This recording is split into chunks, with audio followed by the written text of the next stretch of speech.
Bien.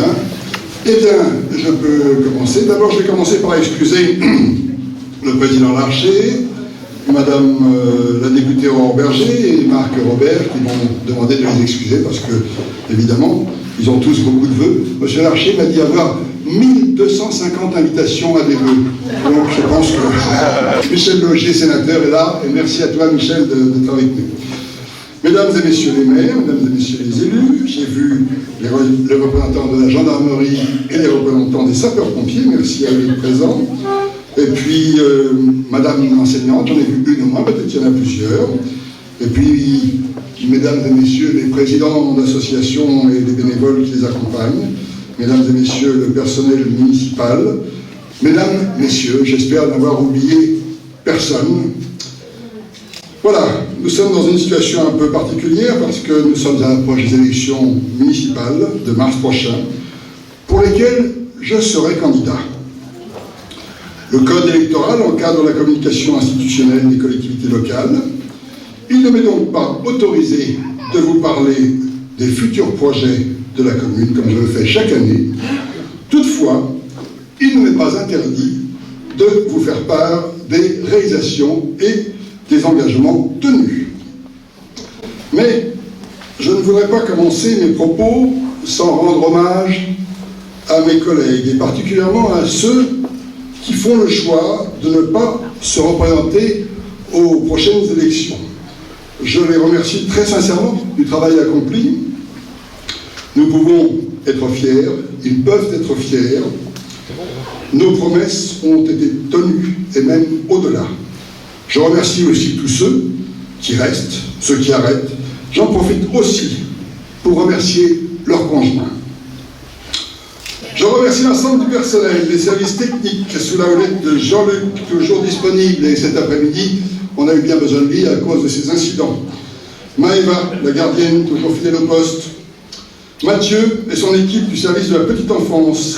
Ils sont d'ailleurs victimes de leur succès, puisque nous n'avons jamais eu autant d'enfants au centre de loisirs. Les personnels de cantine, les ADSEM, et enfin les services administratifs qui assurent un travail au quotidien avec Véronique Francolin qui nous est revenue après quelques années. Toutes ces équipes travaillent dans une bonne ambiance et cela se ressent, j'espère que vous aussi vous le ressentez. Notre population reste stable, 900 foyers. 2027, alors ça dépend, on a l'INSEE qui nous envoie des recensements, 2027, 2031, mais vous voyez, ça tourne toujours dans ces eaux-là à peu près. Sur l'état civil, nous avons eu 14 naissances, 8 mariages, et malheureusement, nous devons en déplorer 12 décès. Je vais vous donner les réalisations de l'année 2019, puisque cela m'est autorisé. Les bâtiments et les rues de notre village sont entretenus et remarquablement fleuris, ce qui nous vaut chaque année une distinction supplémentaire au concours départemental des villages fleuris. Nous en sommes à 4 pétales. Le cimetière a été considérablement réhabilité.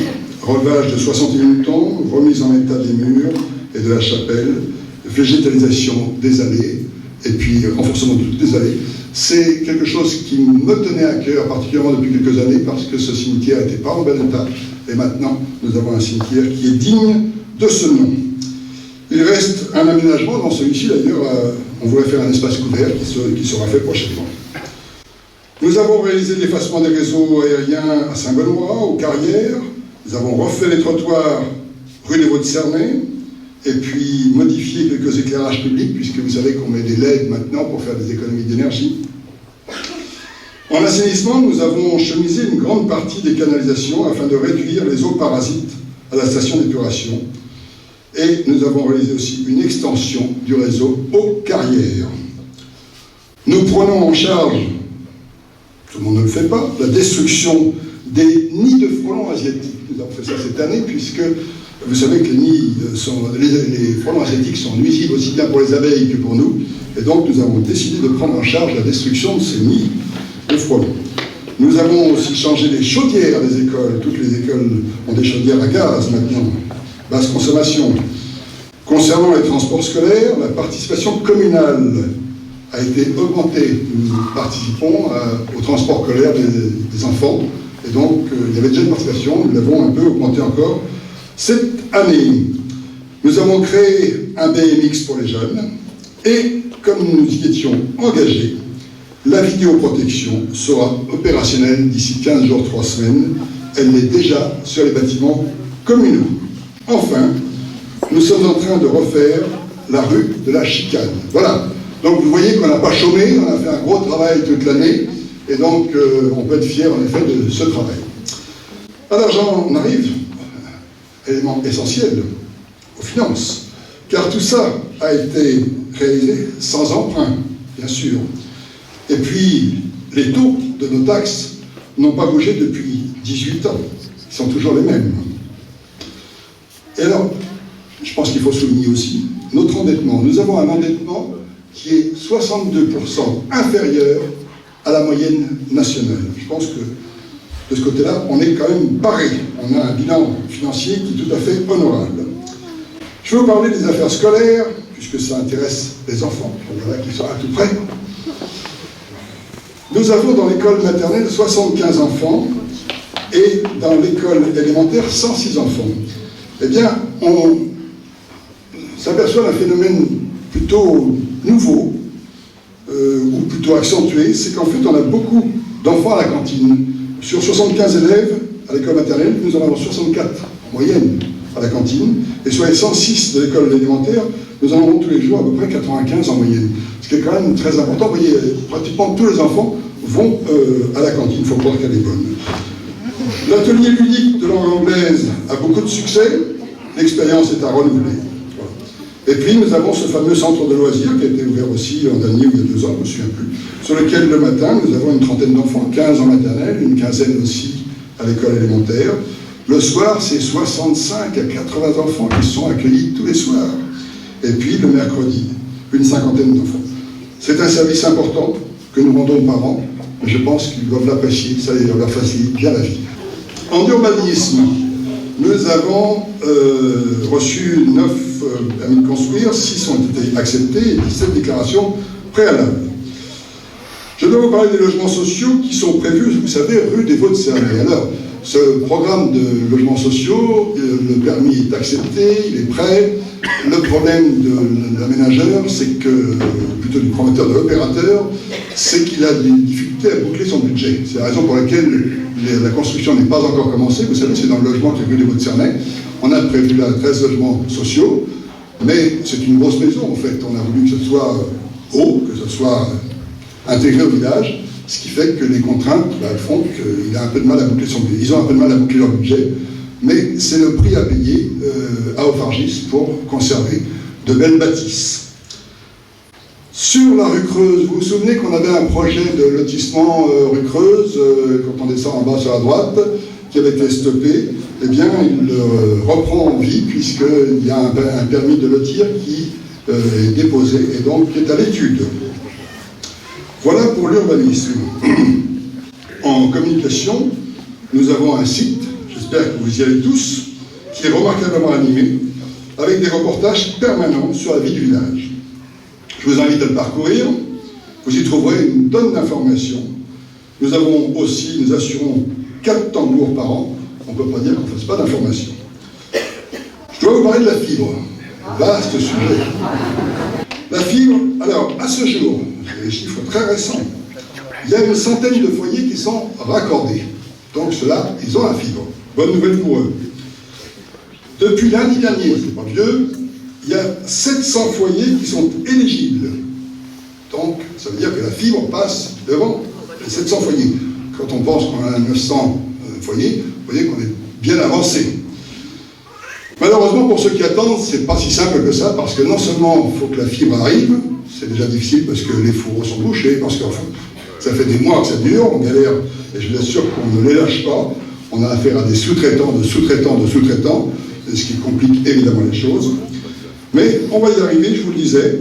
Et donc, il y a en plus une période administrative. C'est-à-dire qu'une fois que vous avez choisi votre opérateur, parce que c'est à vous de choisir votre opérateur, il y a encore 3 semaines d'attente pour que vous soyez réellement connecté. Je dois vous parler de la communauté d'agglo. La communauté d'agglo, vous savez, elle prend chaque jour un peu plus de compétences. Vous connaissez mon point de vue sur ce sujet. Je n'ai pas changé.